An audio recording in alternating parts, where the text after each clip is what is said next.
शस्त्राशिवाय आलात तर आम्ही डोक्यावर घेऊ, आमची निष्ठा आहे पेशव्यांपाशी, आम्ही तुमच्या पायाशी असू, पण शस्त्र घेऊन आलात तर मग ह्या सुभेदाराच्या सुनेने काही हातात बांगड्या घातलेल्या नाही आहेत. तो प्रचंड मोठा विध्वंस मूर्तिभंजकांनी त्या ठिकाणी केला. त्याला कधीच इतिहासात मी म्हणते की क्षमा होऊ शकत नाही. सीमा जर सुरक्षित नसतील आणि दहशतवादाच्या विळख्यात जर तुमचं राष्ट्र असेल तर तिथे कुठलाही विकास होऊ शकत नाही. राणी म्हणजे सिंहासनावर बसणारी नव्हे तर ती लोकप्रतिनिधी होती. सावरकरांनी म्हटले की हे आपल्या भरतभूमीचं खूप मोठं भाग्य आहे की अशा वीरांगना ह्या भारतामध्ये जन्माला आल्या.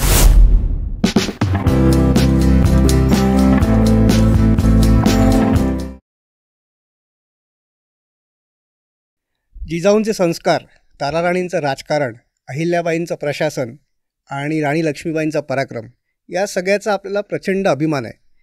पण या काही फक्त अपवादात्मक स्त्रिया नाही आहेत. अशा कर्तृत्ववान आणि पराक्रमी स्त्रिया आपल्या भारत देशात हजारो वर्षांपासून आपल्याला प्रेरणा देतात. आणि अशाच अपराजितांचा इतिहास समोर घेऊन अशीच एक पराक्रमी स्त्री आज ग्रंथप्रेमीच्या या एपिसोडमध्ये आपल्याबरोबर आलेली आहे. त्यांचं नाव आहे मेजर मोहिनी गार्गे कुलकर्णी. मॅडम नमस्कार.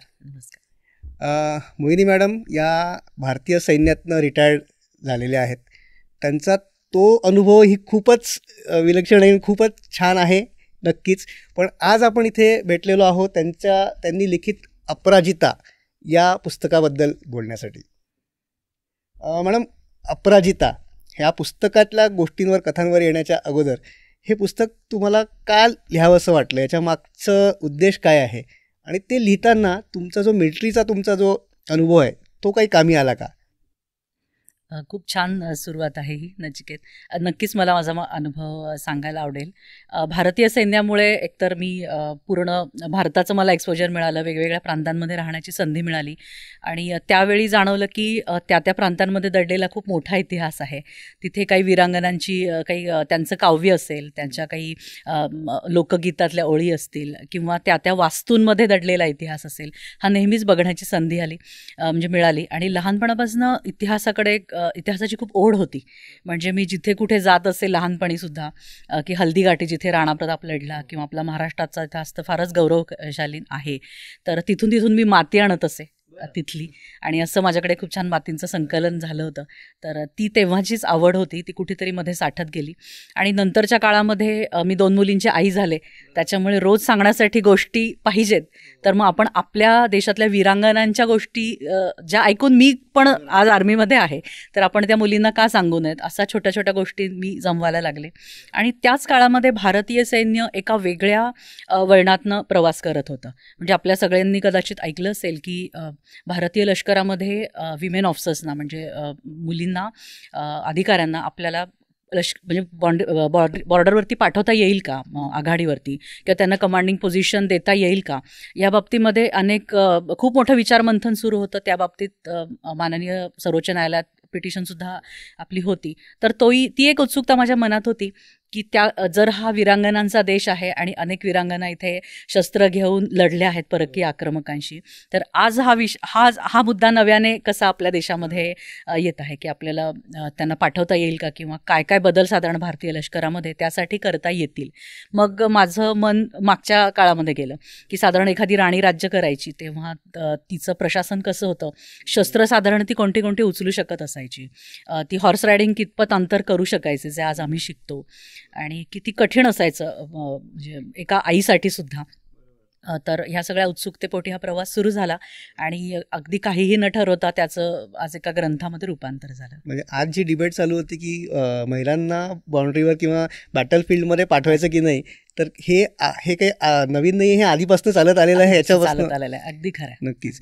आज योगानं आपण हे जे शूटिंग करतोय ते नाताळचा दिवस आहे, क्रिसमस आहे, आणि येशू ख्रिस्ताच्या जन्माच्या अनेक वर्ष आधी त्या काळापासून आपल्याकडे अशा ज्या पराक्रमी स्त्रिया आहेत त्या होऊन गेल्या. सुरुवात आपण तिथूनच करू. म्हणजे साधारण इसवी सनापूर्वी 1 ते 2 शतक राणी नागनिका हिचा जो कालखंड होता किंवा तिची जी कथा होती ती तुम्ही खूप छानपणे मांडलेली आहे. त्यांच्याबद्दल काय सांगाल? हो, खरं तर हा ग्रंथाचा प्रवास उलट दिशेला सुरू झाला असं मी म्हणेन. आधी अलीकडचा काळ बराच मी अभ्यास करत गेले आणि मग मागे जाता जाता जाता तो थेट सातवाहन काळापर्यंत मला घेऊन गेला. आणि आज आपण ज्या महाराष्ट्राच्या भूमीवरती हो, बसून नक्कीच. बोलत आहोत त्या महाराष्ट्राच्या भूमीला अतिशय छान गौरवशाली असा स्त्री शक्तीचा इतिहास आहे, वारसा आहे. आणि पैठण हे सातवाहनांचं खूप छान राजधानीचं शहर होतं, आंतरराष्ट्रीय व्यापार तेव्हाचा. आणि एक तो सुवर्णकाळ म्हणता येईल सातवाहन काळ.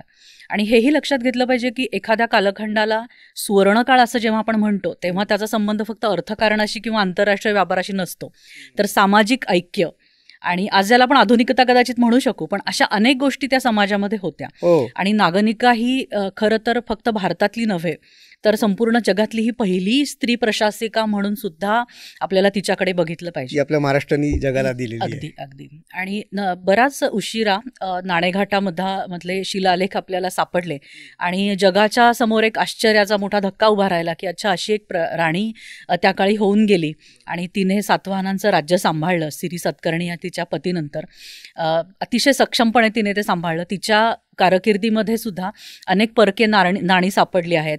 त्यानंतर करव्यवस्था त्या काळी कशी होती, नागनिकेच्या विशेष म्हणजे काळामध्ये ह्याचे सुद्धा पुरावे आपल्याला मिळतात. आणि लोकशाही त्या काळात होती हो, आपल्याकडे. अगदी खूप छान मुद्दा तू सांगितलास की मुळातच भारतामध्ये जनपद व्यवस्था ही आपण त्या म्हणजे आधीपासून त्याच्या येतेपासूनच्या काळामध्ये आपण ती बघतो की 16 जनपदांमध्ये भारत हा विभागलेला होता, भारतखंड. आणि त्याच्यामुळे ते सगळे धागेदोरे आपल्याला सापडतात. मौर्य काळ हा अतिशय महत्त्वाचा काळ होता जो सातवाहनांच्या आधी होता. आणि मौर्य काळामध्ये आर्य चाणक्याने कौटिल्य अर्थशास्त्र नावाचा अतिशय मोठा ग्रंथ लिहिला, ज्याच्यामध्ये तो अर्थशास्त्र नव्हतं केवळ, बरोबर. तर संपूर्ण म्हणजे राज्य, राजकारण, हां, त्याचं मंत्रिमंडळ, राजाची सगळी कर्तव्य आणि असा कुठलाही विषय नाहीये जो आपल्याला अर्थशास्त्रात सापडत नाही. आणि त्याच्या लगेचच नंतर सातवाहनांचं काळ आपल्याला म्हणता येईल. तर त्याच्यामुळे त्याचा बऱ्यापैकी प्रभाव हा सातवाहन काळावरती सापडतो. तर निगमसभा असतील, हो, निगमसभा. इतर अनेक त्यांच्या रचना होत्या ज्याच्यामध्ये समाजातल्या प्रत्येक घटकाचं प्रतिनिधित्व असलं पाहिजे हा जो आग्रह होता. आणि अतिशय सुंदर लोकशाहीचं हे स्वरूप आपल्याला त्या काळात सुद्धा दिसून येतं. तर ही खूप म्हणजे उल्लेखनीय आपले गोष्ट माननीय आहे. पंतप्रधान म्हणतात की Bharat he is mother of all democracies. तर खरंय, खरंय. त्याचे आता पुरावे पण आपल्याकडे अगदी आहेत. अगदी अगदी खरं आहे. त्या काळातलं जे समाजकारण होतं त्याच्यात पण म्हणजे इंटरकास्ट मॅरेज पण आपण बघितलं की राणी ही क्षत्रिय कुळातली होती, राजा ब्राह्मण कुळातला होता. हो, हे अतिशय कॉमन होतं. म्हणजे तेव्हा ह्यात काही खरं वैशिष्ट्य नव्हतंच, कारण अनेक प्रकारची सरमिसळ करतच समाज हा म्हणजे तो प्रवाही होत राहिला. त्याच्यामुळे अनेक आक्रमणानंतर सुद्धा आपला समाज हा आजही आपण म्हणतो की अखंड राहिला, अबाधित राहिला, कारण तो अतिशय फ्लेक्झिबल होता त्या याच्यामध्ये. त्याच्यामुळे अनुलोम विवाह आणि अशा प्रकारचे अनेक विवाहांचे प्रकार आपल्याला शास्त्रांमध्ये सापडतात.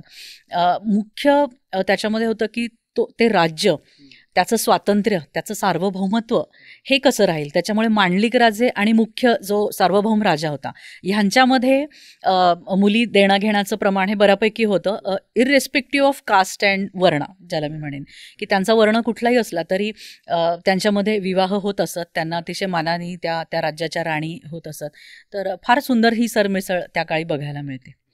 ज्या काही युरोपमध्ये काहीही नव्हतं, म्हणजे अतिशय हे होतं, त्या काही भारतामध्ये एक राणी राज्य करत होती, लोकशाही बऱ्याच प्रमाणात होती. सो तो प्रोग्रेसिव्ह काय आपल्या देशात अगदी नक्की अगदी. होता. आणि ती राणी, तिचं धाडस, एक तिचा छोटा पुत्र म्हणजे सिंहासनावर बसवून राज्य करणं, हे तर त्याच्यामध्येच होतंच. पण अजून एक मुद्दा मला अधोरेखित करावा असं वाटतं की एका राणीकडनं अनुशासित होणं, म्हणजे तिचं मंत्रिमंडळ असेल किंवा बाकी सगळं जे तिचं पूर्ण राज्य असेल, तर एक स्त्री आमची राज्यकर्ती आहे, राज्याची प्रमुख आहे, हा स्वीकार. हा म्हणजे आपण बघतो की अनेक देशांमध्ये असेल, इतर ह्याच्यामध्ये की खूप स्त्रियांना झगडावं लागलं, बरोबर, की मला तुम्ही राज्याचा प्रमुख म्हणून स्वीकारा. अनेकदा त्यांचे खून पाडले गेले, त्यांचा स्वीकार झाला नाही, त्यांची राज्यसत्ता ही रात्रीतनं उलथवून टाकण्यात आली. पण भारतामध्ये तसं दिसून येत नाही. त्या राज्याशी जी निष्ठा होती या सगळ्या लोकांची, ती सुद्धा खूप छान प्रकारे हे स्वातंत्र्य अबाधित राखण्यासाठी कारणीभूत ठरली. आणि म्हणून राणीचं म्हणजे प्रशासन कौशल्याचं होतंच, पण संस्कृतमध्ये खूप छान सुभाषित आहे की योजकच तत्र दुर्लभ. हा सगळं असतं पण योजना करणारा आणि ह्या सगळ्या रत्नांना एकत्र आणणारा दुर्लभ असतो. तर हे अतिशय हा दुर्लभ गुण इथल्या राण्यांमध्ये प्रशासिकांमध्ये होता, जेणेकरून त्यांनी धुरंधर असे सेनापती असतील, बुद्धिमान असे मंत्री असतील, हे सगळ्यांना एकत्र बांधून ठेवलं. स्वतःचा इगो कुठेही आड नव्हता. म्हणजे अनेकदा आपल्याला दिसतं की राणी पुन्हा एकदा विनंती करते की आता तू रुसून बसू नकोस, परकीय म्हणजे आक्रमण आता उमऱ्यापर्यंत येऊन पोहोचलंय. राणी पद्मिनी असेल किंवा अनेक राण्या अशा आहेत की आता तू मतभेद बाजूला सोड आणि तुझी निष्ठा किती आहे तू दाखवून दे आणि तू माझ्याबरोबर चल लढायला. हा शहाणपणा ह्या सगळ्यांमध्ये जाणवतो. आणि तुम्ही आता जे बोलला त्याच्यातनं एक सुचलं की हे अचानक नाही होऊ शकत. म्हणजे राणी म्हणजे ती राज्यावर आली तर ते गुण येत नाही. त्यांचं अपब्रिंगिंग हे कुठल्याही मुलापेक्षा वेगळं झालेलं नसेल. नाही, ते मुलीसारखंच झालेलं होतं. कारण मुलींच्या हातात शस्त्र, मुली घोड्यावर, ही संस्कृतीच आहे. त्याच्यामुळे मी अनेकदा हे म्हटलं की राजाने त्याच्या मुलीला मुलीसारखंच वाढवलं. मुलांची तुलना इथे येतच. मुलगा मुलगी तो माणूस म्हणूनच त्यांना योद्धा होत्या त्या. आपण आज बघतो की एखादी स्त्री ज्याप्रमाणे कुटुंबाला बांधून ठेवते, सगळे मानापमान विसरून ती त्या कुटुंबाचं हित बघते, त्याप्रमाणे ह्या राण्यांमध्ये एक अतिशय म्हणजे त्यांच्यामध्ये समंजसपणा होता आणि मन मोठं होतं, मनाचं औदार्य होतं. म्हणजे आता अशी उदाहरणं अनेक आपल्याला सापडतात की चेन्नम्मा होती कित्तूरची, तर खरं तर तिचा पती मल्लसर्जा हा मराठ्यांच्या कैदेमुळे तो म्हणजे त्या कैदेत होता आणि तिथे त्याचा मृत्यू झाला तिथनं सुटल्यानंतर लगेच. तर साहजिकच मराठा आणि या राज्यांमध्ये थोडंसं हे होतं, पण तिने ते बाजूला ठेवलं की त्याचं जे काही झालं ते झालं, पण मराठे हे आपलेत आणि इंग्रज बाहेरचे आहेत असं तिने ठणकावून तिच्या मुलाला सांगितलं स्वतःच्या की नाही, ही वेळ आपले कोण आणि परके कोण हे ओळखण्याची आहे. एवढं सामंजस्य त्यांच्यामध्ये होतं एका राज्यकर्त्यांमध्ये. म्हणून त्या कुठेतरी इतिहासाच्या पटलावरती आज एवढ्या अमर होताना दिसतात. केवळ त्यांनी म्हणजे शारीरिक म्हणजे रीतीने त्या लढल्या म्हणून नाही. नक्कीच तो सुवर्ण काय होता भारताच्या इतिहासातला. पण त्याच्यानंतर एक काय जो आला 8व्या शतकामध्ये मोहम्मद बिन कासिम आपल्या इतिहासात आला आणि तो आल्यानंतरचा इतिहास राजा दाहिरचा जो एक पहिला सुरुवातीचा सुवर्ण काय आणि त्याच्यानंतरचं मोहम्मद बिन कासिम आल्यानंतरचा काय याच्याबद्दल.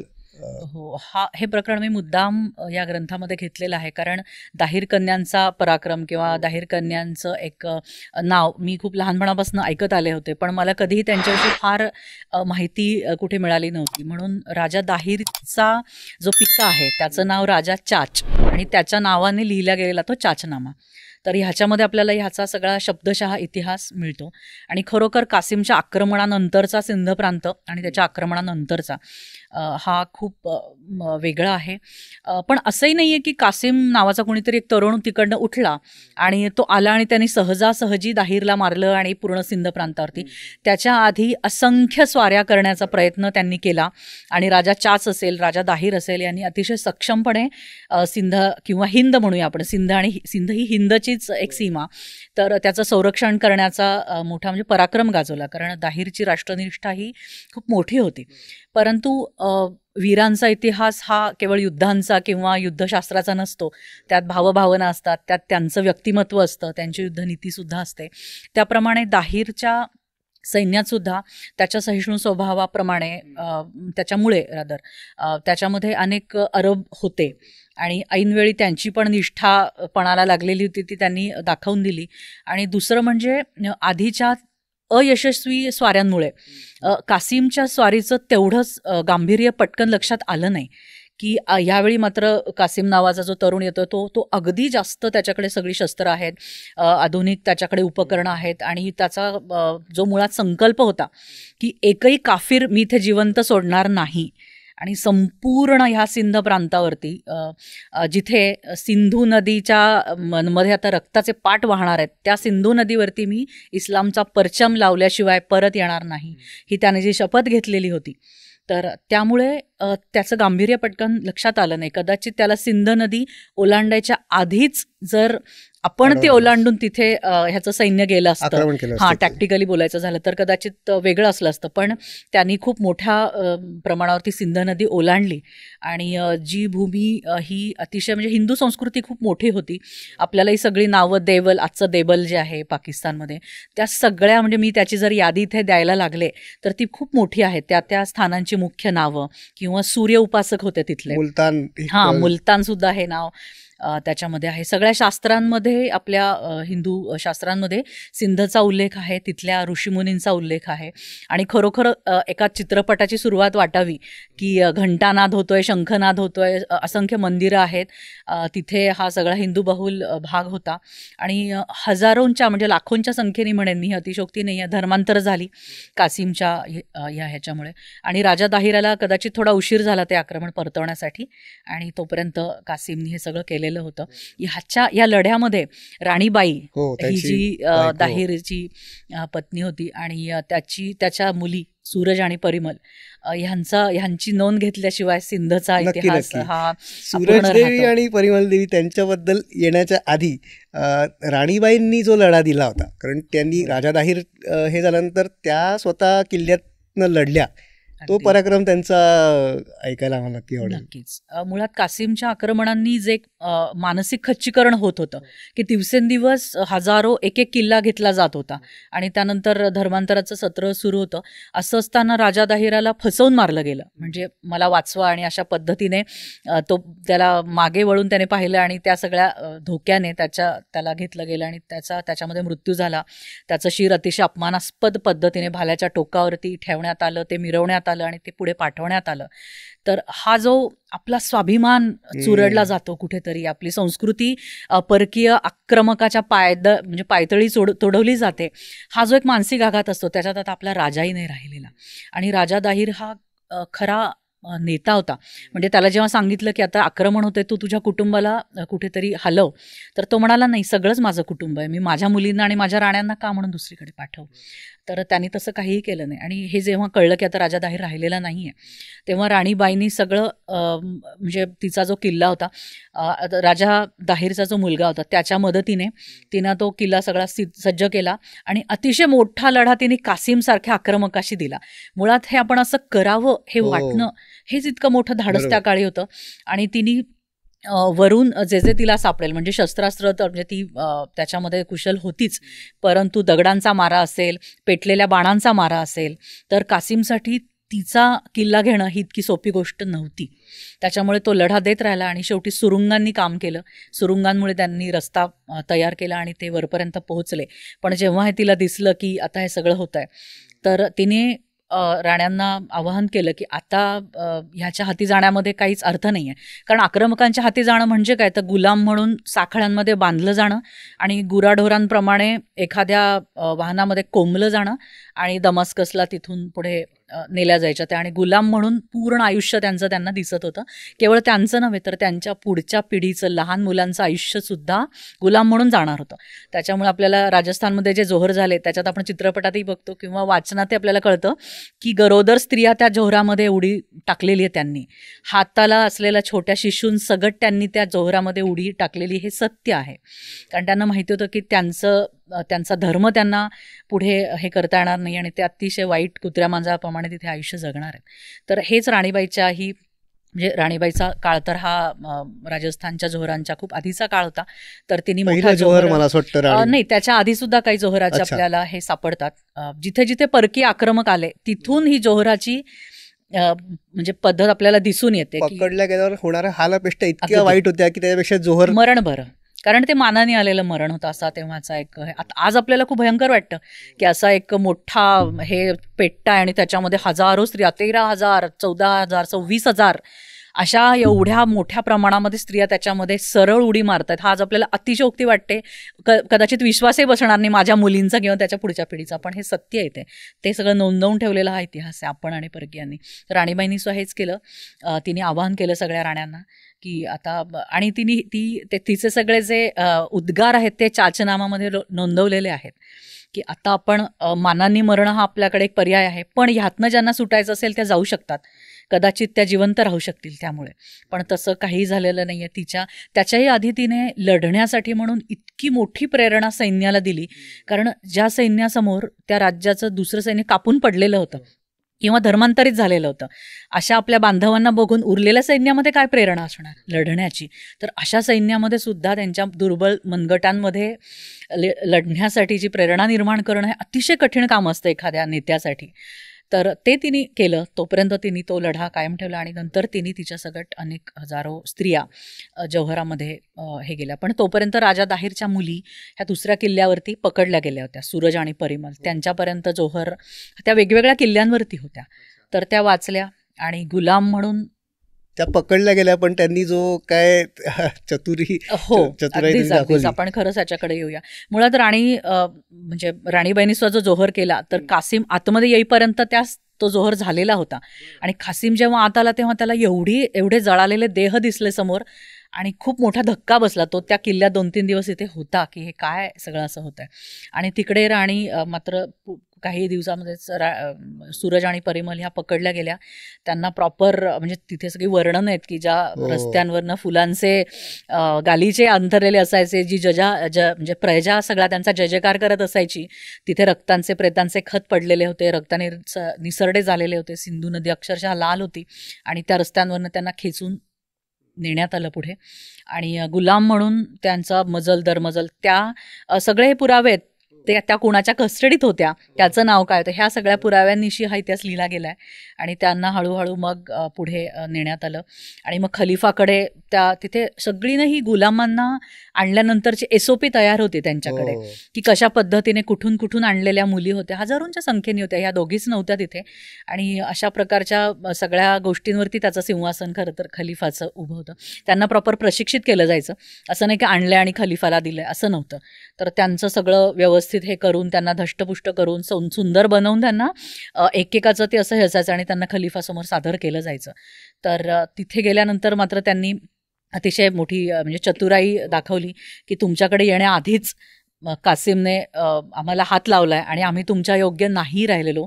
खरं हे तुम्ही आहात म्हणून, म्हणजे त्यांचा जे संवाद आहे ते इतकं चतुराईने खरं त्यांनी बोललेलं आहे, त्याच्यामध्ये नोंदवलेला आहे इतिहास, की खरं तुम्ही आहे म्हणून हे सगळं खपवून घेताय, आमच्याकडच्या राजांनी नसतं हे खपवून घेतलं. तुम्ही आहे म्हणून तुम्ही एवढे कृपाळू आहात, पण असं आहे, आम्ही 3 रात्री कासिम बरोबर घालवलेले आहेत आणि मग आम्हाला तुमच्याकडे म्हणजे आणण्यात आलेलं आहे. ते सगळं ऐकून त्याचा विवेक त्याने घालवला. तिथे दुभाषा असायचा त्यावेळी, म्हणजे त्यांचे संवाद तो त्यांना त्याच्या भाषेत सांगायचा वगैरे सगळं. तर त्याच्या पायाखालची जमीन सरकली आणि त्यांनी अक्षरशः पेन आणि कागद मागवला आणि त्याच्यावरती आज्ञा दिली आणि ती पुढे तशीच कासिमला एका चांबड्याच्या पिशवीत घालून आणण्यात आलं खलिफा पुढे. आणि तोपर्यंत तो गेलेला होता. खरं तर कासिम हा अतिशय पराक्रमी योद्धा होता आणि त्यांनी सूरज परिमल काय त्याच्यासारख्या हजारो मुलींची एक मोठी म्हणजे खचाखच ज्याला म्हणतो पण मुलींची भर त्याच्या ह्याच्यात टाकली होती. अनेक प्रांत जिंकून आणले होते, पण काहीही विचार न करता त्याचा मृत्यू त्या प्रकारे झाला. अनेक सरदार त्याच्या वाईटावरती होते, त्यांनी तातडीने ते इम्प्लिमेंट केलं. तो त्यावेळी राजस्थानच्या कुठल्या तरी सीमेवरती होता भारतामध्ये जेव्हा ही आज्ञा देण्यात आली. त्याच्यामुळे ह्यामध्ये काही महिन्यांचा कालावधी आहे. आणि तो मग कासिम पिशवीमध्ये बांधून तिथे आणण्यात आला. तो सगळ्यांसमोर दरबारात त्याला उघडण्यात आलं. त्यावेळी सूरज आणि परिमलला तिथे आणण्यात आलं असं त्याच्यामध्ये वर्णन आहे. आणि मग त्यांच्यामध्ये धाडस एवढं की आपल्याला खरं एक आई म्हणून असं वाटतं की का तुम्ही नंतर तोंड उघडलं, शांतपणे बसायचं, अशा तसं नव्हतं. त्यांच्या निष्ठेचं, त्यांच्या सत्यनिष्ठेचं एक जी वेगळी पातळी होती ती कदाचित आज आपण कल्पना करू शकणार नाही, एवढी मोठी होती.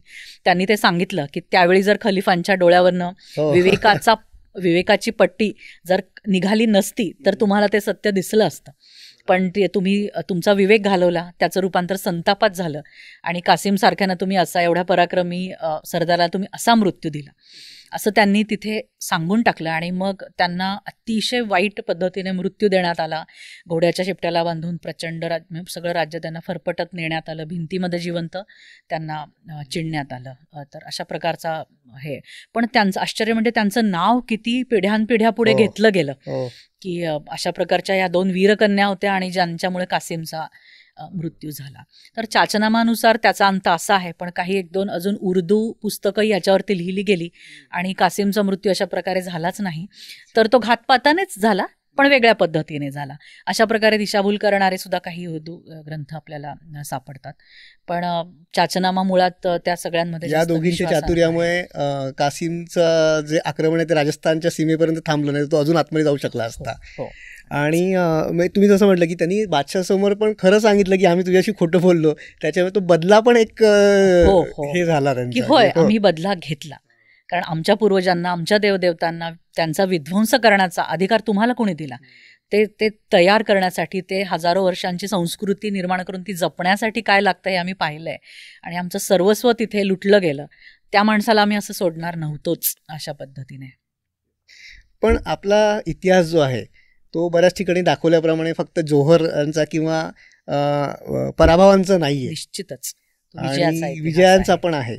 आणि तुम्ही जसं म्हटलं की एवढे शेकडो वर्ष या दोघींचं नाव घेतलं जात आहे, पण असे अनेक आहेत की ज्यांचं नाव आपल्याला माहितीच नव्हतं. तर नायकी देवी एक अशातलं नाव आहे की ज्यांचा पराक्रम आजपर्यंत आपल्याला माहितीच नव्हता. तो तुम्ही या पुस्तकातनं किंवा रिसेंटली बाहेर आलेला आहे की मोहम्मद घोरीसारख्या एका आक्रमकाला ज्या एका राणीने हरवलं, त्या राणीबद्दल आम्हाला आवडेल ऐकायला. अनेक राण्या ज्या उपेक्षित राहिल्या त्याच्यामधलं प्रमुख नाव म्हणजे नायकी देवी आहे. ही मुळात गोव्याच्या कदंब कुळातली कन्या होती आणि त्या काळी कदंब आणि गुजरातचे चालुक्य ह्यांच्यामध्ये मुली दिल्या घेतल्या जात होत्या. तर तिची सासू पण ही कदंब कुळातली होती, जी खूप मोठी प्रशासिका होती, मैणाला देवी. आणि त्यानंतर म्हणजे नायकी देवी. तर नायकी देवीचा जो पती होता अजयपाल, तो राज्यावर येण्याच्या आधी अनेक वर्ष कुमारपाल नावाचा राजा तिथे राज्य करत होता, चालुक्यांचाच, त्याचाच तो नातेवाईक. पण त्यावेळी चालुक्यांमध्ये जैन आणि शैव किंवा जैन आणि हिंदू यांच्यामध्ये अतिशय मोठा संघर्ष सुरू होता. तर जसा तिचा पती अजयपाल सिंहासनावरती बसला, अगदीच काही वर्षात त्याचा अंतर्गत राजकारणाच्या याच्यावरनं खून करण्यात आला. आणि अशा प्रकारे ज्यांचं सैन्य फार हे नव्हतं, म्हणजे जैन धर्माच्या प्रभावामुळे फार तयार नसलेलं सैन्य किंवा अशा पद्धतीने राज्य जे होतं त्या राज्यावरती साहजिकच परकीय शत्रू सगळे टपून बसलेले होते. तर अशा प्रकारचं राज्य हे आलं नायकी देवीच्या समोर. आणि तिच्यापुढे तिच्या सासूचा आदर्श खूप मोठा होता, ज्याने दीर्घकाळ प्रशासन केलं होतं. अतिशय गौरवशाली तिचा जो कालखंड आहे. आणि तिने तिच्या छोट्या मुलाराजाला सिंहासनावर बसून तिने राज्य सुरू केलं. आणि त्याचवेळी म्हणजे आधी तिचे चालुक्यांचे जे वंशज होते, राजा भीम वगैरे, ह्यांनी गजनीशी लढा दिला होता. सोटी सोमनाथ असेल, त्याच्यावरती अनेक स्वाऱ्या झालेल्या आपल्या माहिती आहेत. हा गौरवशाली इतिहास तिला माहिती होता.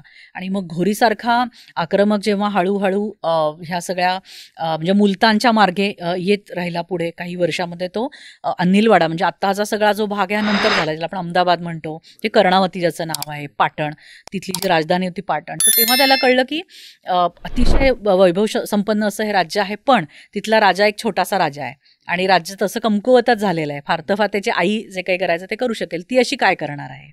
म्हणून त्यांनी तातडीने मोर्चा इकडे वळवला, पाटणकडे. आणि हे राणीला कळलं.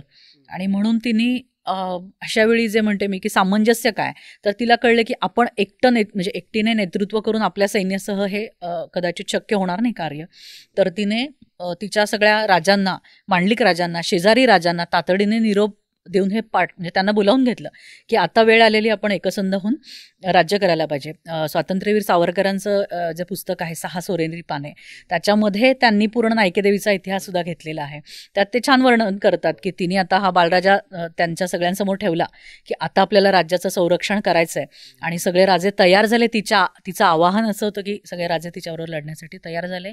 आणि लढण्यासाठी मुळात 2-3 ज्या अतिशय महत्त्वाच्या गोष्टी असतात की वातावरण असेल, ज्याला आपण टॅक्टिकल लँग्वेजमध्ये टरेन म्हणतो, की भूमी कुठली निवडायची, कुठे युद्ध करायचं, ह्याचा तिचा खूप छान असं वाटतं. म्हणतात हे आपण अनेक अंदाज बांधू शकतो, त्यातला एक अंदाज. तर तिने आजच्या माउंट अबू जवळ कायदरा नावाचं जो ठिकाण आहे ते तिने निवडलं. म्हणजे तिला असा काही ठिकाणी उल्लेख आहे की तिला पत्र आलं घोरीकडनं की स्त्रिया ह्या जनानखान्याची शोभा आहेत, तर तू तलवार खाली ठेव आणि मला भेटायला ये, तू समर्पित कर मला. तिने उत्तर दिलं की होय चालेल, मी येते तुला भेटायला, अगदी बरोबर आहे तुझं, आणि तू तिथेच थांब, तू पुढे येऊ नकोस, तिथेच थांब, मीच तुझ्याकडे येते तुला समर्पित होण्यासाठी. कारण जिथे त्याचे होते तंबू आणि जिथे त्यांचं सैन्य होतं तोच भाग होता. आणि त्याचप्रमाणे ती तिच्या सैन्याला, ह्याचं वर्णन आहे मात्र पूर्ण, की ती तिच्या सैन्याला घेऊन निघाली. तिच्या सैन्यामध्ये लढाऊ हत्ती हे अतिशय कुशलतेने वापरले गेले. तर अशा सगळ्यांना घेऊन ती गेली. आणि तिथे गुरिला वॉरफेअर ज्याला आपण म्हणतो त्याचा अतिशय सुंदर वापर, की दऱ्याखोऱ्या आणि असा सगळा तो भाग होता. तर भूतासारखं तिचं सैन्य अगदी कुठूनही ते उगवायचं आणि कुठेही मारून गायब होऊन जायचं. तर ह्यामुळे घोरी अक्षरशः त्याला वेळ लागायची वेळ आली आणि तो तिथनं परत गेला. तर अशा प्रकारचा इतिहास आहे. ती अतिशय मोठी लढाई झाली.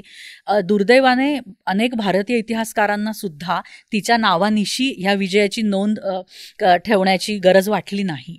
आणि सगळ्यात मोठा या लढाईचा पुरावा प्रबंध चिंतामणीमध्ये सापडतो. जैन मुनी हां मेरुतुंगाचार्य होते, तर त्यांचा हा प्रबंध चिंतामणी नावाचा ग्रंथ आहे.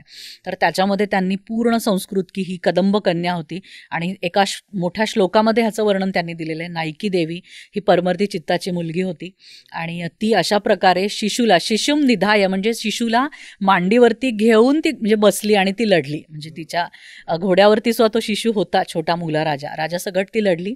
असंही वर्णन आहे की त्यावेळी अचानक पाऊस आलेला होता, ढग दाटून आलेले होते, पण त्याचा तिने कुशलतेने उपयोग करून घेतला आणि त्यांच्या सहाय्याने तिने हा विजय मिळवला, असं संस्कृत श्लोक पूर्ण मेरुतुंगाचार्यांनी लिहिलेला आहे. सो तो त्याचा सगळ्यात मोठा पुरावा आहे.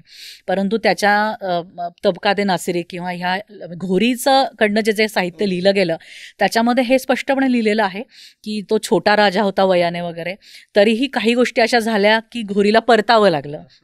पण नायकी देवीने त्याचा पराभव केला, एका स्त्रीने. ही गोष्ट जाणीवपूर्वक त्यातली गाळलेली दिसून येते तेवढीच. आणि बाकी सगळं लढाईचं वर्णन, मुलाराजा हे त्याचं नाव आणि हे सगळं व्यवस्थित जुळलेलं आहे. पण दुर्दैवाने त्यानंतर नायकी देवी साधारण किती वर्ष जगली, तिचे बाकी काय प्रशासकीय आयाम तिच्या ह्याचे होते हे आपल्याला जास्त मिळत नाही. पण हा खूप मोठा विजयाचा इतिहास ज्याला म्हणतो. हो ना, गौरी सारख्या याला आक्रमकाला एका स्त्रीनी हरवलेला आहे. हा इतिहास आपल्या लोकांसमोर यायलाच हवा होता. तो दुर्दैवाने गुजरातीमध्ये तिच्यावरती चित्रपट येऊन गेला 3-1 वर्षांपूर्वी. त्याच्यात खूप रिसेंटली हो आत्ताच हे सगळं आत्ताच आहे. आपण आजही बघितलं तर दिव्यांग लोकांना जगण्यामध्ये किंवा वावरण्यामध्ये खूप त्रास होतो. पण आजपासून 1000 वर्षांपूर्वी एक राणी, ते पण काश्मीरसारख्या डिफिकल्ट टेरेनमध्ये तिने इतके वर्ष राज्य केलं. सो त्याबद्दल तुम्ही. नक्कीच खूप छान प्रश्न आहे, कारण काश्मीरशिवाय आत्ताचाही जो इतिहास लिहिला जातो आणि पूर्वीचा इतिहास हा अपूर्ण आहे भारताचा. म्हणजे मी एक जस्ट ऑब्झर्वेशन, ह्या पुस्तकातनं काश्मीरमधलं तुमचं जे वर्णन आलेलं आहे, आज आपण बघितलं तर हे इमॅजिनच करू शकत नाही की तिथे एकेकाळी हिंदू राजे होते आणि एवढं सगळं म्हणजे तिथे सगळं छान चाललं होतं. किंबहुना हे ऐकल्यावर आश्चर्य वाटेल की काश्मीर हा तुलनेने खूप उशिरा परकीय आक्रमकांच्या ताब्यात गेला आणि त्याचं इस्लामीकरण खूप नंतर सुरू झालं, जेव्हा की ह्या सगळ्या स्वाऱ्या होऊन गेलेल्या होत्या इतर प्रांतांमध्ये परकीय आक्रमकांच्या. काश्मीर अबाधित राहील अनेक वर्ष, बराच उशिरा ते गेलेलं आहे. खरं तर त्याचं भौगोलिक आपण हे पाहिलं तर आक्रमण होऊच शकली असती, पण तसं झालेलं दिसून येत नाही. आणि राणी दिद्दासारख्या तिथे राण्या होत्या. दिद्दाच्याही आधी वीरांगना होऊन गेल्या. त्याचा खूप छान इतिहास काश्मीरमध्ये आहे. तर काश्मीरमधली स्त्री आता जशी बंदिस्त आहे तशी नव्हती, खूपच ती स्वतंत्र समर्थ होती मुळात. आणि दिद्दाने 54 वर्ष राज्य केलं 10व्या शतकामध्ये. आणि ती मुळात तिचं आजोळ हे अफगाणिस्तान, ज्याला आज आपण अफगाणिस्तान आज म्हणतो, गांधार देशाचं तिचं आजोळ होतं. आणि तेव्हाचं सगळ्या मुली हिंदू राजांकडे लग्न होऊन यायच्या. तर तिच्या आईचा एक खूप मोठा इतिहास होता आणि ती लोहारा राजवंशाची होती आणि तिने श्रीनगरमधनं काश्मीरवरती राज्य केलं. तर तिला खूप त्रास झाला, म्हणजे तिने ते सहज केलं असं नाही आहे, पण युद्धकुशला ती होती. म्हणजे ती ज्या पद्धतीने तिचा युद्ध सराव करत असे आणि ज्या पद्धतीने तिने लढाया गेल्या, त्या लढायांची प्रत्यक्ष करत असताना हे आपण दिव्यांग फक्त शब्द, तिचा एक पायच तिचा एक पाय अधू होता. आणि ह्याचे थेट पुरावे आपल्याला कल्याणाच्या राजतरंगिणीमध्ये मिळतात. तर आपल्याला या ग्रंथामध्ये त्या श्लोकांसह तिचा इतिहास वाचायला मिळतो. त्याच्या बाहेर एकही शब्द जाण्याची गरजच पडली नाही, एवढा तो अतिशय तटस्थपणे कल्याणाने दिलेला आहे. तो अनेकदा तिच्यावरती टीकाही करतो, तिच्या काही पॉलिसीजवरती, तिच्या काही वागण्यावरती तो टीकाही करतो. पण जेव्हा तिने अशा प्रकारे शत्रूंचं निर्दालन केलं त्यावेळी तो तिला डोक्यावरती घेतो की ज्याप्रमाणे समुद्राची लाट यावी त्याप्रमाणे दिद्दाचं शस्त्र चाललं आणि नायनाट झाला समोरच्या शत्रूंचा. इतक्या सुंदर उपमा तो त्या काव्यामध्ये तिच्यासाठी देतो. तर तिचा खूप मोठा एक पर्व काश्मीरने अनुभवलं त्याच्यामध्ये. आत्तापर्यंत आपण जे बघितलं साधारण उत्तर भारतातल्या किंवा पश्चिम भारतातल्या राण्यांबद्दल बघितलं. दक्षिण भारतात पण तेच होतं, म्हणजे राणी रुद्रंबा. तर युजली आपण बघितलं की बाकीच्या म्हणजे पती गेल्यानंतर त्या राण्या किंवा राज्य कारण करायला लागल्या. यांचा तर स्वतःचा राज्याभिषेक झालेला होता. हो हो, खरंच त्या राणीबद्दल तुम्ही काय सांगा? खूपच मोठी ऐतिहासिक घटना म्हणता येईल ही भारतातली, किंवा ज्याचे पुरावे आपल्याकडे आहेत. कदाचित इतर अनेक राण्या हळूहळू आपल्याला सापडतीलही. मी खूप आशावादी आहे या बाबतीमध्ये. पण म्हणजे 1200चा तो काळ आणि म्हणजे 13व्या शतकाची ती सुरुवात आणि मध्य 13वं शतक असं आपल्याला म्हणता येईल.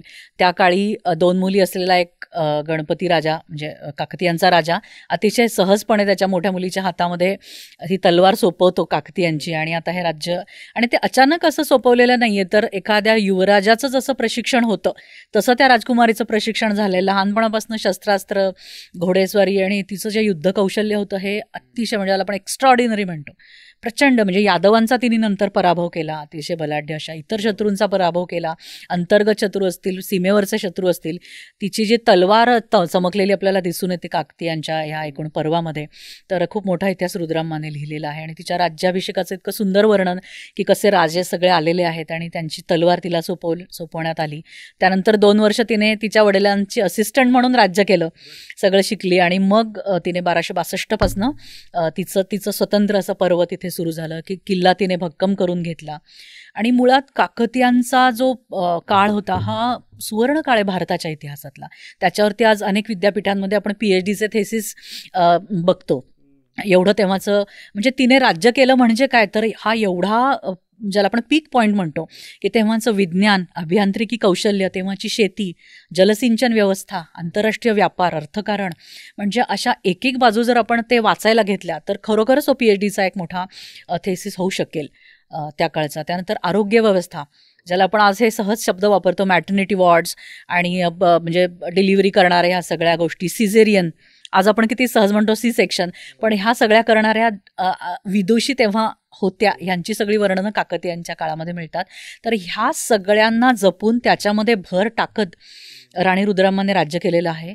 आणि सैन्यामध्ये तिने म्हणजे तिला जर आपण केवळ एक सैन्याची प्रमुख किंवा सेनापती म्हणून जरी आपण तिच्याकडे पाहिलं तर तिने खूप मोठं सैन्य प्रशासनामध्ये बदल घडवून आणले की विशिष्ट कुळांच्या पलीकडे जाऊन तिने मेरिट बेसिसवरती तिच्या सैन्यामध्ये तिने योद्ध्यांना हे केलं, घेतलं मुद्दाम. त्याच्यानंतर अंगरक्षक योद्धा नावाचा एक वेगळा वर्ग तिच्या काळामध्ये तयार झाला. नायकरा सिस्टीम तिने सुरू केली तिच्यापासून. तर सैन्यामध्ये अमूलाग्र बदल तिने घडवून आणले. म्हणजे अशा तिच्या एक एक गोष्टी सांगायला लागलं तर कदाचित तिचं चरित्रच आपल्याला इथे सांगायला लागेल. आपण मग अशी गप्पा करत होतो तेव्हा तुम्ही सांगितलं की PV नरसिंहरावांनी त्यांनी कंपाईल केलेला एक मोठा संशोधनांचं एक मोठं पुस्तक माझ्या हाती लागलं. आणि हा खरोखर मोठा एक असा खजिना माझ्यासमोर उघडला गेला. आणि एक एक चॅप्टर मी वाचत गेले तर हे खरोखर प्रत्येक भारतीयाने वाचलं पाहिजे की कशा प्रकारचा हा म्हणजे सुवर्ण काळ भारतात होऊन गेला काकतीयांचा. सुवर्ण काय होता तुम्ही सांगितलं, सिंचन पद्धती असेल, आरोग्य सेवा, आतनं जोडलेली सगळी पाण्याची व्यवस्था होती. आणि वास्तुशिल्पाचे अनेक नमुने जे की इंजिनिअरिंगचे आत्तापर्यंतचे शोध न लागलेले असे अनेक नमुने आजही आहेत की हे का होतं हे आपल्याला अजूनही कळलेलं नाही आहे, असे आजही आपल्याला पुरावे मिळतात. पण नंतर मात्र म्हणजे काफूर असेल किंवा खिलजी आणि ह्या सगळ्या आक्रमणांमध्ये ज्या पद्धतीने वारंगळ लुटलं गेलं तर त्याची वर्णनं सुद्धा आपल्याला वाचायला मिळतात की किती किलोमीटरची रांग ती लागलेली होती वारंगळ लुटून नेणाऱ्या वस्तूंची. कोहिनूर हिरा सुद्धा त्याच्यामध्ये होता, हा काकतीयांकडे होता कोहिनूर हिरा, जो नंतर ह्यांच्याकडे म्हणजे इंग्रजांकडे आणि मग म्हणजे पंजाबी साम्राज्याकडे आणि इंग्रजांकडे आणि असा सगळा त्याचा प्रवास पुढे आपल्याला वाचायला मिळतो. तो मुळात काकतीयांच्या काळामध्ये हिऱ्यांच्या खाणी होत्या. तिथून सगळ्या देशभरामध्ये हिऱ्यांचे दागिने, हिऱ्यांचा व्यापार होत असे आणि तिथलं वस्त्र, तिथले दागिने सगळ्या भरतखंडामध्ये नावाजले गेलेले होते. असं सुंदर इतिहास आहे हा सगळा. वस्त्रोद्योग असेल तेव्हाचा आणि काय काय असं सगळे खजिना आहे तो. तर ते सगळं लुटलं गेलं. आज जे आपण बघतो वारंगळमध्ये ते सगळे अवशेष आहेत त्या. बरोबर. आणि मग आपण पण बघत होतो की फक्त लुटलंच नाही तर हे मंदिरं तोडले. ते सगळ्यात संतापदायी आहे की केवळ तुम्ही लूट नेली नाही तिथनं, तर तिथले जे मोठे मोठे आश्चर्याचे असे नमुने एक एक बांधून ठेवलेले होते, जी पिढ्यानपिढ्या ते खरं पुढे बघायला मिळाले असते की हा आमचा इतिहास आहे, कुठेतरी सकारात्मकता त्या इतिहासातनं पुढे गेली असती, विजयाचा इतिहास तो म्हणून नोंदवला गेला असं. पण तसं काहीही न होता जो प्रचंड मोठा विध्वंस मूर्तिभंजकांनी त्या ठिकाणी केला, त्याला कधीच इतिहासात मी म्हणते की क्षमा होऊ शकत नाही. कारण ते निर्माण करण्यासाठी अनेक आयुष्य समर्पित होतात, पिढ्यानपिढ्या समर्पित होतात. तेव्हा कुठे असा काही सुवर्ण काळ एक जन्माला येतो ज्याच्यावरती आज आपण गर्व करू शकतो. पण तो सगळा नाहीसा करण्यात आला आणि त्याच्यानंतर राहिलं नाही. काकतीयांचं शासन ते नंतर गेलंच. थोडंसं अलीकडच्या काळात आल्यावरती पोर्तुगीजांच्या काळातल्या आणि मँगलोर साईडच्या राणी अबक्का, त्या म्हणजे 3 वेगवेगळ्या राण्या होत्या. त्या पोर्तुगीजांसारख्या बलाढ्य नेव्हीला ज्यांनी आव्हान दिलं असे राणी अबक्का बद्दल पण आम्हाला खूप खूप मोठं नाव आहे अबाक्का. दुर्दैवाने अबाक्काचे सगळे पुरावे आपल्याला पोर्तुगीजांच्या साहित्यातनं मिळतात. तिच्यावरती कुठलाही मूलभूत भारतीय ग्रंथ असा नाही प्रकाशात आलेला. तर अशा एकामागून एक ह्या 3 राण्या होत्या, अबाक्का, महादेवी, त्यानंतर आणि अजून एक आपल्याला पोलोच्या सगळ्या इतिहासामध्ये त्याने नोंदवून ठेवलं तशा अबाक्का राण्या. आणि पोर्तुगीजांचं सारखी एक सत्ता जी खरं तर सगळ्यात पहिली युरोपीय सत्ता आहे. आपण म्हणतो वास्को द गामाचा इतिहास आपण इतिहासामध्ये शिकलेलो आहोत. तर इथे पाय ठेवणारी पहिली सत्ता परकीय. तर त्यांना ज्या पद्धतीने अबाक्कानी लढा दिला तो खूपच मोठा आहे. त्याच्यामुळे असं झालं की गोव्याच्या खाली ते सरकू शकले नाहीत आणि ह्याचं श्रेय खरोखर राणी अबाक्का आणि तिच्या म्हणजे पुढच्या वंशजांना तिच्या जातं. तर अबाक्का महादेवी ही स्वतः युद्धकुशला होती आणि त्यामुळे तेव्हा अग्निबाण जे ती अशी त्या सगळ्या सैन्याचं नेतृत्व करायची, हो, नारळाच्या च्यापासून ते सगळं बनवलेले होते. साधेपणा होता तिच्या सगळ्याच अबाक्कांमध्ये. एक प्रकारचा साधेपणा ह्याची विशिष्ट नोंद करून ठेवण्यात आलेली आहे की राज्यकर्ती म्हणजे आपल्याला आज TV मालिकांमध्ये दिसतं की उंची वस्त्र आणि छान दागदागिने आणि असं IT मध्ये सिंहासनावर बसणं, तसं नव्हतंच. नाही, ते त्या इटालियन माणसाचं तुम्ही वर्णन पण दिलं की तो सांगतो की साध्या बाईसारखी दिसणारी. पेत्रो देला वेले इतकं सुंदर लिहून ठेवतो 3ऱ्या अबाक्काविषयी की सुती साडीमध्ये वावरणारी. म्हणजे तो मार्केटमध्ये जेव्हा चौकशी करत होता की मी कसं तिला भेटू, तर तिला पटकन सांगितलं त्याला एका दुकानदाराने की ती जी येते ना वरती तिच्या असं एक छत्री धरलेली आहे झावळांची, म्हणजे काय म्हणतात झाडापासून बनलेली, आणि तिच्या पायात चप्पलही नव्हती, ती राणी अबाक्का इथली. तेव्हाचा जो शॉक होता त्याचा की ही राणी, अरे मग ही असंच काहीतरी दिसेल. म्हणून त्यांनी दुभाषाच्या मदतीने तिच्याशी संवाद साधू पाहिला. तर त्यानंतर तिचं जे व्यक्तिमत्व त्याच्यासमोर आलं की अतिशय पहिले तर मातृहृदय, की तुम्ही कुठले आहात, कुठे थांबलाय, काही अडचण असेल तर सांगा, हे अगदी आपल्या घरात आलेल्या पाहुण्यांशी बोलावं असं. आणि त्यानंतर तिचं प्रचंड मोठं काम त्याच्यासमोर एक आलेलं आहे की तिला जर भेटायचं असेल तर फील्डवर भेटायला लागायचं. कारण ती स्वतः सुपरविजन करायची की ह्याचं खोदकाम कसं झालेलं आहे, हा एक प्रकल्प आहे, याचं काय आहे, ह्या पद्धतीने. म्हणजे राणी म्हणजे सिंहासनावर बसणारी नव्हे तर ती लोकप्रतिनिधी होती. आणि म्हणून राणी अबाक्काला म्हणजे अबाक्का महादेवीला सुद्धा अभया राणी असं एक प्रजेने दिलेलं उपमा होते तिला, की ती इतकी निर्भय आहे आणि तिच्या त्या निर्भयतेमुळे आपल्याकडची जी प्रजा आहे इतकी सुखी आहे, म्हणून ती आमची अभया राणी आहे. अशा प्रकारे प्रशासन आणि मिलिटरी दोन्ही याच्यामध्ये तिचं खरं. कारण हे एकात एक गुंतलेले आहेत. आज आपण बघतो वेगवेगळे डिपार्टमेंट्स, तरी ते वरच्या पातळीवर ते एकमेकांमध्ये. म्हणून सगळ्यात महत्त्वाची गोष्ट ही आहे की युद्धाला या सगळ्या गोष्टींपासून विलग करता येत नाही. आपलं परराष्ट्र धोरण असेल, आपलं अर्थकारण, म्हणजे आज चीन आणि आपल्यामध्ये म्हणजे युद्धभूमीच्या व्यतिरिक्त आपल्या सगळ्यांना माहिती आहे की किती मोठं अर्थकारण आहे आणि त्या लेवलवरती आपलं वॉर सुरू आहे सध्या चीनबरोबर. हे त्याही काळी होतं. त्याच्यामुळे मुत्सद्देगिरीचा तो पण लागायचा, म्हणजे कस लागायचा त्यावेळी की आपण आता ह्या कशा प्रकारे सिच्युएशन आपण हँडल केली पाहिजे, इतर राज्यांशी तह कसे केले पाहिजेत, आणि मग युद्ध हे सगळ्यात शेवटी असायचं. तर राण्यांचा म्हणजे मला मोह आवरत नाही हे सांगायचा की सगळ्या राण्यांचा ना युद्ध टाळण्याकडे भर होता. म्हणजे अनेक त्यांचे आपण अनेक प्रांतांच्या इतिहासात बघतो की राणीचा पती खूप युद्ध, त्याला असं तलवारीला रक्ताची तहान असायची वगैरे, असं हा त्यांनी स्वतःहून आक्रमणं केली आणि असं. पण राण्या आता नाही, कशासाठी मनुष्यहानी, आपण तह होता येईल का ते बघायचं. अर्थात कॉम्प्रोमाइज नव्हे, कुठे त्यांचं आपण पत्करायचं हे नव्हे, पण होता आपण हे करायचं. आणि विकासात्मक कामावरती त्यांचा भर होता. म्हणजे अगदी गढवालची कर्णावती असेल, म्हणजे आजही आपण देहरादूनमध्ये बांधलेले कालवे वगैरे पाहिले तर राणी कर्णावती पाशी त्याचा इतिहास थेट जातो. तर प्रजेला कसं पाणी मिळेल, रस्त्यावरनं जाताना त्या प्रजेला सावली कशी मिळेल, झाडं किती लावायची आहेत, अन्नछत्र किती चालवायचे आहेत, पाणपोह्या किती उघडायच्या आहेत. तर अशा ह्या म्हणजे मातृ समान असलेल्या राण्यांनी ज्या प्रकारे प्रजेवरती छत्र धरलं ह्या परकीय आक्रमकांच्या धामधुमीमध्ये, कोणीच त्यामुळे त्या खऱ्या नेता ठरल्या, ज्याला आपण म्हणू की खरं नेतृत्व त्यांनी केलं. हे खचितच आज करता येणार नाही की तुम्ही किंवा जस्ट एकाची बायको म्हणून मी सिंहासनावर बसले, आता तुम्ही माझं ऐकायचं. अशा पद्धतीने त्यांनी तो रिस्पेक्ट कमांड जे केलेला नव्हतं, डिमांड केलेला नव्हता, ज्याला मिळवला होता तो त्यांनी, तो त्या प्रकारचा आधार. आणि एक अजून तिथली महत्वाची गोष्ट म्हणजे तिथे मॅट्रिलिनियर. अगदी खूप सुंदर पॉईंट तू आता सांगितलास की म्हणजे ज्याला आपण दोन शब्द आर्केल आणि मॅट्रिलिनियल म्हणजे मातृसत्ताक वेगळी, तर अबाक्काच्या काळामध्ये मातृवंशीय पद्धती होती. मातृवंशीय म्हणजे जो पुढचा उत्तराधिकारी असायचा तो बहिणीकडनं पुढे जायचा.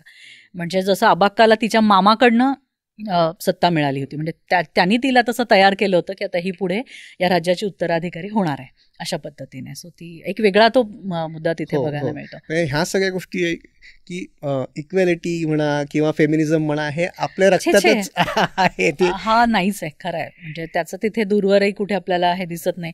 मुळात आम्ही वरचढ का तुम्ही वरचढ ह्याच्यासाठी तुम्ही वेगळे हे मान्य करायला लागतं, पण ती समरसता होती तेव्हा, ज्याला आपण म्हणू रस जसा वेगळा करता येत नाही तसंच ह्या सगळ्या गोष्टी आहेत. त्याच्यामुळे लिंग, बाकी सगळे भेद हे कुठेही त्या काळी नव्हते, सरसगट ते नियम होते. आणि एखादा राजासुद्धा जेव्हा राज्य करायचा तो आपल्याला असं खूप लहरी वाटतं की राजा होता तो, त्याला काय कमी होतं, असं नव्हतं. जे मी कौटिल्य अर्थशास्त्राचं वर्णन केलं त्या काळी तुम्ही बघाल तर सगळ्यात जास्त बंधनं कोणावरती होती तर राजावरती होती. त्याला पूर्ण ते बहुमत घ्यावं लागायचं मंत्र्यांचं की आता आक्रमण झाले त्याची आपण नीती कशी ठरवायची, किंवा अमुक एक करव्यवस्था लागू पडायची. तर आपण निगम व्यवस्था जे पाहिलं तर अशा काही संस्थांकडनं फीडबॅक घेतला जायचा की इथे इथे आपण असा कर लागू करायचा आहे का. आज राजा उठला आणि त्यांनी हुकूम सोडला की हा कर रद्द करा किंवा तो कर आता इथे लावायचा आहे, असं कधीच नव्हतं. नियमांमध्ये बांधलेलं लोक प्रशासन हे भारतीय राजे करत आलेले होते, त्याच्यामुळे राण्या त्याला अपवाद नव्हत्या. त्यासुद्धा त्या कायद्याच्या ह्याच्यातच राहून त्यांनी राज्य केलेलं आहे. असं म्हटलं की मातृत्व किंवा मातृहृदय ह्या सगळ्या राण्यांमध्ये होतं. अशाच्यात पुण्यश्लोक अहिल्याबाईंचा उल्लेख केल्याशिवाय आपण राहू शकत नाही. महाराष्ट्रात आज यावर्षी त्यांची 300वी त्रिशताब्दी वर्ष आहे. तर अहिल्याबाईंबद्दल आपण त्यांनी धर्म जे आपल्या संस्था आहे किंवा मंदिर आहेत त्याचे जीर्णोद्धार केले हे आपल्याला माहिती आहे, पण त्यांचं प्रशासन हे अतिशय, आणि आपण मग जसं बोललो की त्या काही ब्राह्मण किंवा क्षत्रिय कुळातनं आलेल्या नव्हत्या, त्यांचं कदाचित शिक्षण लहानपणीचं एवढं झालेलं नसेल तरी त्या इतक्या सुंदर पद्धतीने प्रशासन चालवू शकल्या. त्याच्या मागे आज आपण लिडरशिप विषयी बोलताना सतत हा म्हणजे एक मुद्दा घेतो की लीडर्स जन्माला येतात की ते घडवले जातात. हा वाद सतत थोड्या बहुत प्रमाणात त्याच्यात बॅलन्स साधला जातो प्रत्येक काळामध्ये. तर मला असं वाटतं की त्यांच्यामध्ये एक प्रकारचं नेतृत्व होतंच. म्हणजे तो लहानपणाचा त्यांचा जो प्रसंग सांगितला जातो की त्यांनी ते शिवलिंग आपण निर्माण केलेलं ते नष्ट होऊ द्यायचं नाही सहजासहजी, आणि त्यांनी वाळूत तयार केलेलं ते शिवलिंग जपलं, आणि असं म्हणतात की मल्हाररावांनी त्यांना सून म्हणून पसंत केलं. तर त्याच्या पलीकडे जाऊन त्या जेव्हा आल्या होळकरांच्या घरात त्या खूप लहान होत्या, तर एका म्हणजे सासऱ्याचं आणि एका सुनेचं एक अतिशय सुंदर नातं आपल्याला त्यांच्या चरित्रामध्ये बघायला मिळतं. जसं रुद्रांबाच्या बाबतीत मी म्हणेन की एक पिता खंबीरपणे तिच्या मागे होता आणि सहज त्याने तिला घडवलं आणि तिने पुढचा काळ अक्षरशः गाजवला. त्या पद्धतीने मल्हाररावांना हे कळून चुकलं होतं की तिच्यामध्ये किती कौशल्य आहे, ज्यामुळे अगदी लहानपणापासून आणि त्यांनी त्या पद्धतीने त्याला आपण म्हणतो इनिशिएट केलं प्रत्येक गोष्ट.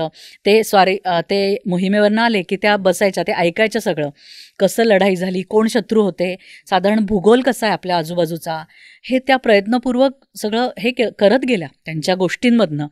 आणि नंतर जेव्हा हळूहळू त्या ज्याला म्हणून आपण ॲक्टिव्ह झाल्या या सगळ्या गोष्टी, तर ते बाहेर आणि प्रशासन अहिल्यादेवींकडे अशा प्रकारची विभागणी हळूहळू ती आपसुकच होत गेली की बाहेरचं सगळ्या लढाया मल्हाररावांनी बघायच्या आणि आतला सगळा जो हिशोब होता, मुख्य म्हणजे अर्थव्यवस्था त्या काळची, की तो जो आलेला पैसा असायचा, सुभेदारी आणि मग पेशवे ह्यांच्यातलं सगळं जे म्हणजे त्यांची जे व्यवहार चालायचे सगळे, तेव्हा पण बँकिंग पद्धती होती वेगळ्या प्रकारे, पावत्या दिल्या घेतल्या जायचा, हुंडी म्हणायचं त्याला. तर हे सगळे चोख पद्धतीने अहिल्यादेवी शिकत गेल्या आणि मल्हारराव प्रसंगी अतिशय कडक होऊन प्रसंगी अतिशय मायेने त्यांना हे सगळं समजावून सांगत होते. तर त्यांचा खूप सुंदर पत्रव्यवहार आपल्याला या ग्रंथामध्ये बघायला मिळतो की कशा पद्धतीने ते शिकवत गेले. उल्लेखनीय गोष्ट अशी की त्यांनी सैन्याला कधीही दुय्यम लेखलं नाही. म्हणजे तू अगदी बरोबर म्हणालास की त्यांचं दातृत्व हे सगळ्या भारताला माहिती आहे.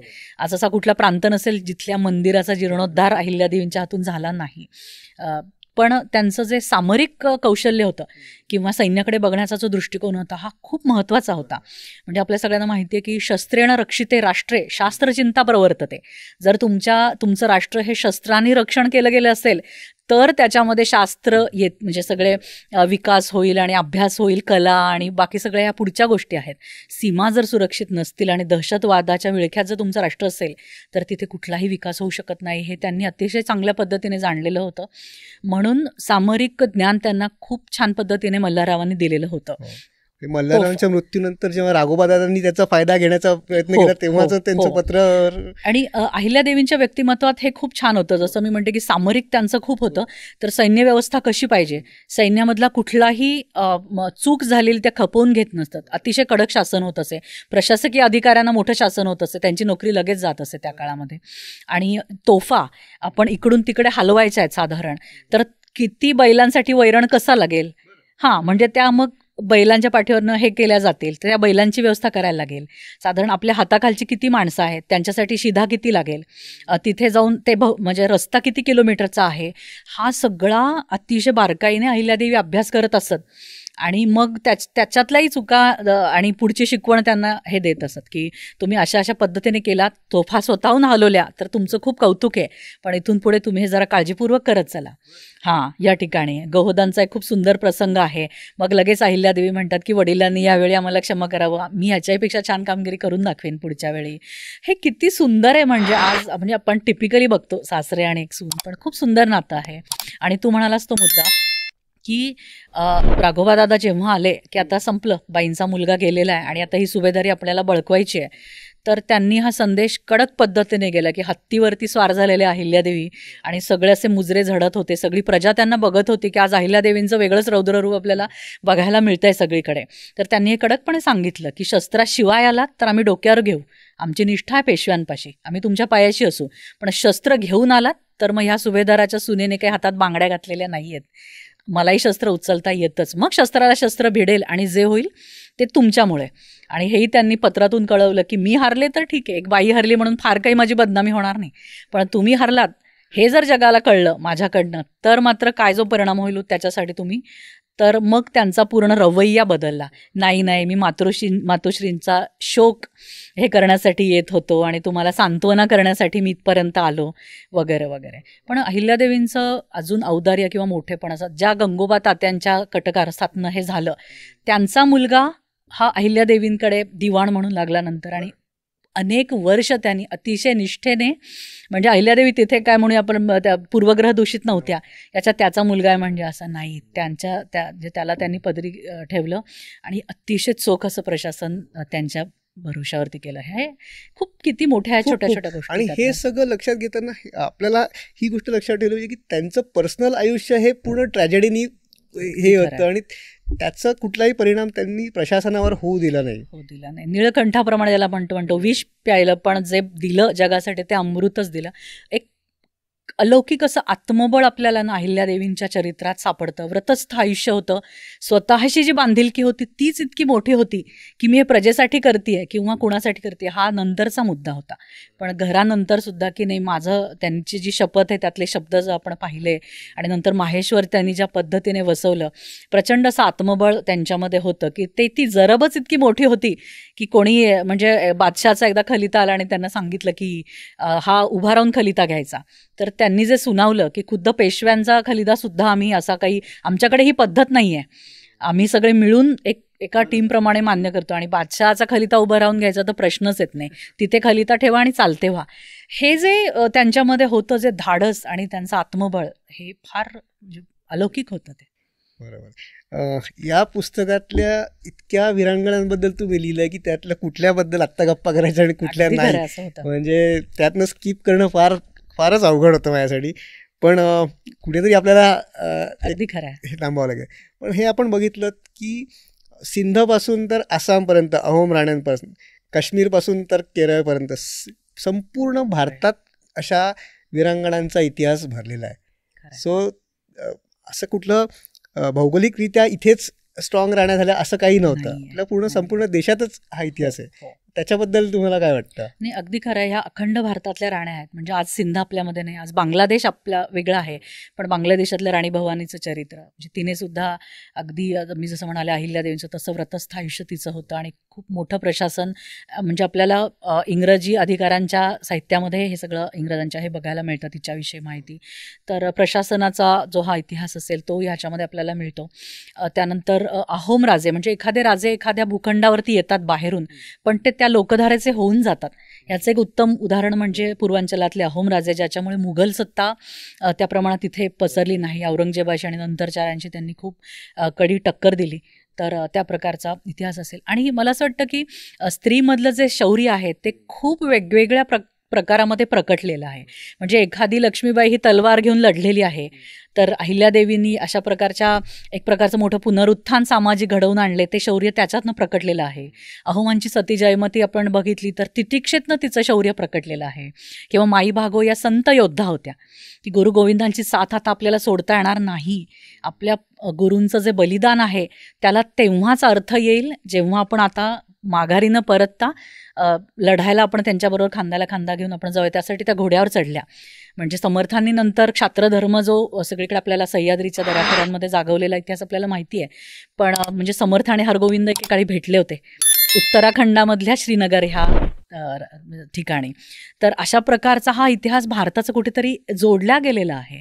सार्वभौमत्व, स्वातंत्र्य, एकमेकांचा आदर करणं, सहिष्णुता हे इथल्या संस्कृतीमध्ये आहे. तर अशा प्रकारच्या संत योद्धा वीरांगनासुद्धा म्हणजे भारतामध्ये होऊन गेलेल्या आहेत.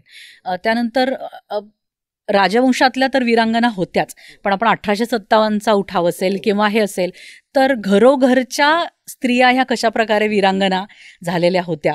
तर ह्या प्रकारचा समाजसुद्धा आपल्याला म्हणजे या ग्रंथामध्ये वाचायला मिळेल. सुभाषबाबूंच्या सैन्यामध्ये पण राणी लक्ष्मीबाई रेजिमेंटच होती, त्याच्यात पण सामान्य घरात मधल्याच महिला होत्या. त्याच्याबद्दल पण थोडंसं थोडक्यात म्हणजे भारतामधले प्रयत्न तर आपल्याला माहिती आहेत की भारतामध्ये राहून सगळ्यांनी स्वातंत्र्य मिळवण्यासाठी प्रयत्न केले, पण भारताबाहेरचे जे प्रयत्न होत होते त्याच्यामध्ये प्रमुख नाव म्हणजे नेताजी सुभाषचंद्र बोस. आणि नेताजी हे बिरुद जे आहे, ही जी उपाधी आहे ही लागणं ही आपल्याला सहज उच्चारतो तेवढी सोपी नाही आहे. नेताजींचं जे चरित्र होतं म्हणजे त्यांचं आणि त्यांची राणी झाशी रेजिमेंट त्यांच्या स्वप्नातनं ती कशी उदयाला आली हे आपल्याला खूप सुंदर या ग्रंथात वाचायला मिळेल. त्यांचं आणि त्या राण्यांचं, त्यांना राण्या म्हणत असत ते, ह्या ज्या राणी झाशी रेजिमेंटच्या ज्या मुली होत्या ह्या भारताबाहेर तेव्हा अतिशय बेकारीची म्हणजे मोठी लाट आलेली होती भारतामध्ये, उपासमार होत होती. त्याच्यामुळे जो कामगार वर्ग होता हा भारताबाहेर मोठ्या प्रमाणात स्थलांतरित होत होता सगळा, तर आजूबाजूच्या देशांचा. तर तिथून तिथल्या तरुणी म्हणजे त्यांचं वय फार नसायचं, तर त्यांच्यामध्ये देशभक्तीची ज्वाला ही आझाद हिंद सेनेमुळे त्यांच्यापर्यंत पोहोचली आणि त्यांची मिळून अशी राणी झाशी रेजिमेंट तयार झाली. हातामध्ये दंड घेऊन त्या रस्त्यावरती संचलन करायला लागल्या. त्यांना आझाद हिंद सेनेने प्रशिक्षित केलं आणि त्याहीपेक्षा चित्तथरारक प्रवास तुम्हाला पुढे त्याच्यात वाचायला मिळेल की त्या कशा सामोऱ्या गेल्या आणि जपानच्या सैन्याशी मिळून कशा त्या तयार झाल्या वगैरे. म्हणजे आज तुम्ही जसं सुरुवात आपल्या पॉडकास्टची जशी झाली की सुप्रीम कोर्टात केस जावी लागली की महिलांना बॅटलफील्डमध्ये जाऊ द्या, पण त्या काळी पण आपल्या महिला जातच होत्या. सो आणि मुळात हा ग्रंथच मी सगळ्या ह्या सामान्य असामान्य ज्ञात अज्ञात वीरांगनांना समर्पित केलाय, ज्यांनी स्वतःच्या आयुष्याच्या वरती हे केलं. म्हणजे अनेक क्रांतिकारक झाले पण त्यांच्या घरात काय परिस्थिती होती हे आपल्याला माहिती नसायचं. त्याच्यामुळे शब्दशः तो स्वातंत्र्याचा नंदादीप या सगळ्या मातृशक्तीने असा तो जपलाय आपल्या उंजळीने. आणि 57च्या उठावांमध्ये पण खूप अशा ओळी प्रसिद्ध होत्या की चुडी फुटवाय के नाही होता, सिंदूर पुछवाय के नाही होता. आता आम्हाला सामान्य स्त्रियांना ना आपल्या संसारामध्ये रमायचं नाही आहे, आता वेळ आली आहे, सगळं आपलं संपलंय आणि आता जे होईल ते होईल, आपण शत्रूला सामोरं जाऊया, आपला देश राहिला, आज आपण स्वतंत्र झालो तर आपलं अस्तित्व कुठेतरी पुढे शिल्लक राहणार आहे. ही जाणीव त्या वर्गापर्यंत सगळ्या स्त्रियांपर्यंत, अगदी सामान्य स्त्रिया, कोणी पोळ्या पिशवीमध्ये बांधून पोचवत आहे, कोणी फुलं कमळाची फुलं अशी त्या ह्याच्यातनं सांकेतिक अर्थाने ते सगळे पोहोचवत आहे. आणि वेळोवेळी धोका होता, म्हणजे अगदी गोळीबार व्हायचा, कितीतरी महिला अशा मरून पडायच्या आजूबाजूला. हे होत असताना कुठेतरी तो लढा कंटिन्यू करणं आणि ह्या बायकांनी ते काम केलं आहे मोठं. तर सावरकरांचं एक खूप छान ग्रंथ आहे 1857चं स्वातंत्र्य समर. त्याच्यात ते असं लिहितात की शहीदांच्या रक्तात काय तेज असेल ते असो, पण त्यांच्या नामस्मरणाने देखील आपल्यातल्या उदार चित्तवृत्तींना बहर येऊ लागतं. तर त्यांचं हे नामस्मरण मला असं वाटतं की माझ्या परीने मी केलं आहे, की ज्यांची प्रेरणा घेऊन मला शस्त्र उचलायची एक म्हणजे मला हे मिळालं, शक्ती मिळाली. तर आपण कुठेतरी त्यांचं देणं लागतं आणि त्यामुळे आपण ह्या शहीदांचं नाव किंवा ह्या स्वातंत्र्य सैनिकांच्याबद्दल आपण एक मानवंदना त्यांना देऊया, अशा हेतूने हे मी आपल्या सगळ्यांपर्यंत पोहोचवण्याचं काम केलं. शेवटी तुम्ही हे पुस्तक लिहायला तुम्हाला 3 ते 4 वर्ष लागले, सगळं रिसर्च तुम्हाला करायला लागला. या सगळ्या वीरांगणांपैकी अशी कुठली अपराजिता आहे की ज्याच्याबद्दल तुम्हाला खूप जास्त असं वाटलं की अरे म्हणजे ही जी प्रेरणा होती ती जबरदस्त आहे? आणि अजून एक त्याला लागून प्रश्न असा की सुमित्रा महाजनांनी याच्याबद्दलची प्रस्तावना लिहिली आहे, त्यांच्याकडनं तुम्हाला काय फीडबॅक मिळाला? अगदी मान्य सुमित्रा त्यांचा खूप म्हणजे त्यांचं मोठेपण आहे. त्यांनी एक शुभेच्छा पत्र या निमित्ताने मला ते पाठवलं. आमची भेट खूप छान झाली आणि त्यांनी मुळात तो वेळ दिला या विषयासाठी. त्यांचा खूप मोठा अभ्यास आहे. म्हणजे मी इथे सुमित्राताईंचा उल्लेख राजकारणाच्या पलीकडच्या सुमित्राताई किंवा आमचं इतकं इन्फॉर्मल बोलणं की मॉनिटर आजी ह्या पातळीवरती आमचं बोलणं झालं की कशा त्या संसदेमध्ये जेव्हा लोकसभा अध्यक्षा होत्या तर कशा प्रकारे त्या हे सगळं करायच्या. त्यांचा मुळात वीरांगणांचा अभ्यास हा प्रचंड आहे. एक यादी त्यांना दाखवली त्या क्षणी कळलं की अच्छा मणिपूरच्या याच्यामध्ये राणी गायदिन्ल्यू पण आलेली आहे, त्याच्यानंतर दक्षिणेतल्या अनेक राण्या आहेत. तर अशा प्रकारे आणि मुळात जे मी म्हणते की सामान्य स्त्रीसुद्धा वीरांगना होती हा दृष्टिकोन मला त्यांच्याकडनं मिळाला.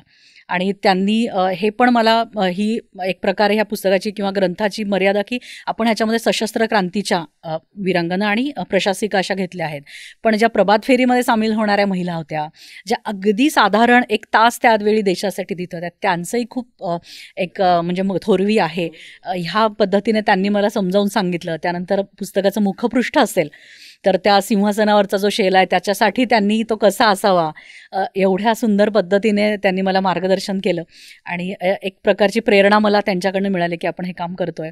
आणि एक छोटंसं काय म्हणतात, आपल्याला कौतुक कोणाला आवडत नाही की अरे वा तू छान छोट्या मुलींना सांभाळत हे काम तुझं करतेस. तर त्या पद्धतीने खूप हृदय असं पत्र आपण या ग्रंथात त्यांनी पाठवलेलं घेतलेलं आहे.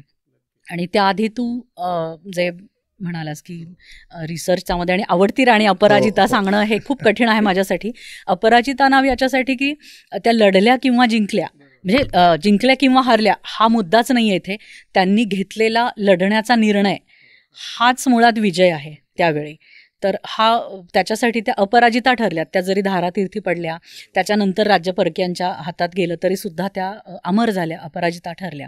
ह्यांच्यामध्ये असं मला एक नाव नाही सांगता येणार, पण जिचा प्रभाव आपल्याला पूर्ण देशावरती सापडतो किंवा विशेषतः उत्तर हिंदुस्थानावरती, ती झाशीची राणी आपल्याला माहिती आहे की तिचं नाव सगळीकडे झालं. पण ते का झालं याचा शोध घेण्याचा आपण खूप कमी वेळेला प्रयत्न करतो. की नुसतं आपण तिचं सैन्य प्रशासन पाहिलं की जिन्ने सिपाहियों को खिलाई मलाई आपने खाई गुडधानी अमर रहे झाशी की राणी.